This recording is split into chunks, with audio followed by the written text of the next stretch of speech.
When many people hear the phrase luxury cruise, they imagine what they see on television: very large ships, dramatic atriums, endless dining venues, and major brand advertising. The word luxury is used everywhere in cruise marketing.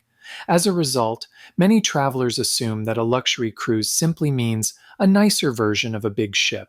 That assumption feels reasonable, but inside the cruise industry, that's not how luxury is defined.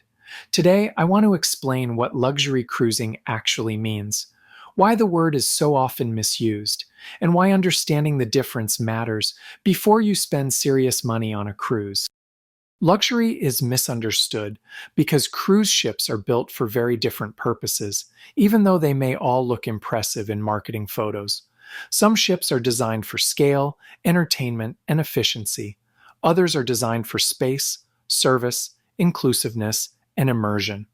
Marketing language tends to blur that distinction. Large ships are frequently described as luxurious because they are new, visually impressive, or packed with amenities. But luxury in travel has never been defined by spectacle. It has always been defined by design intent. Once you understand that luxury is a design choice rather than a label, the differences become much clearer. At the core of every true luxury cruise is one deliberate decision: fewer guests. Luxury begins when a ship is intentionally designed to carry hundreds of guests instead of thousands. That single choice changes everything. With fewer guests on board, public spaces feel calmer instead of crowded. Service becomes personal instead of procedural. Dining becomes flexible instead of scheduled, and the entire experience feels less transactional. When I use the word friction, I mean anything that interrupts ease, flow, or enjoyment during the journey. Waiting in lines, managing schedules, signing bills repeatedly, or constantly thinking about what's included and what isn't. Luxury is designed to remove as much of that friction as possible, so the experience feels natural and effortless.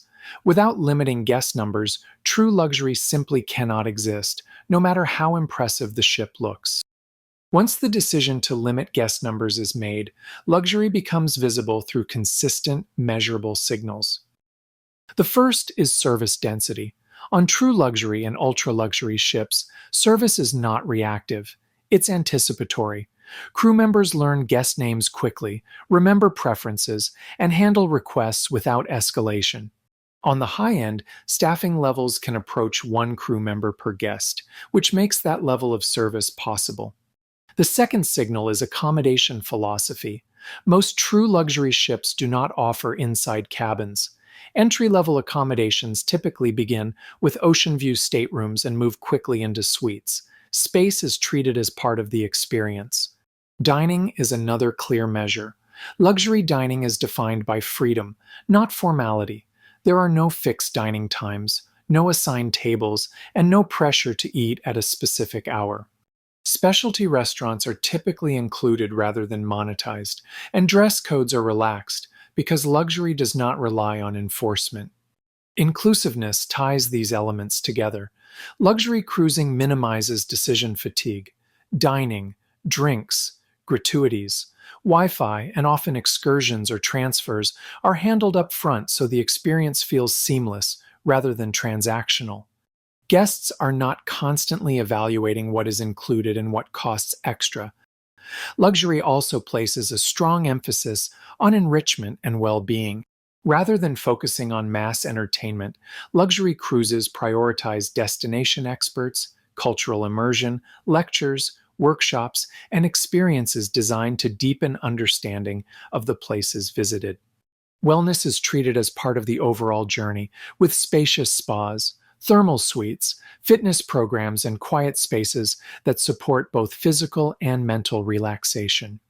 These are the signals that distinguish luxury in practice, not branding, not ship size, but how consistently the experience removes friction and supports comfort, ease, and depth of experience. Those design choices don't just change how the ship feels, they also change where the ship can go. Once ships get smaller, their world opens up. Luxury ships dock differently from large ships. They often berth directly in city centers or tender efficiently without long waits. In Europe, this means ports like Portofino, Capri, Bonifacio, Gozo, Patmos, and Syros, places that large ships cannot meaningfully access. Some luxury ships even sail upriver to cities like Seville. Luxury itineraries also prioritize late evenings and overnight stays in cities such as Rome, Athens, Istanbul, Stockholm, and Copenhagen, allowing guests to experience destinations after daytime crowds disappear. Luxury is not limited to one format. It expresses itself differently depending on the type of cruise. In ocean cruising, luxury emphasizes refinement, space, and service delivered at a global scale.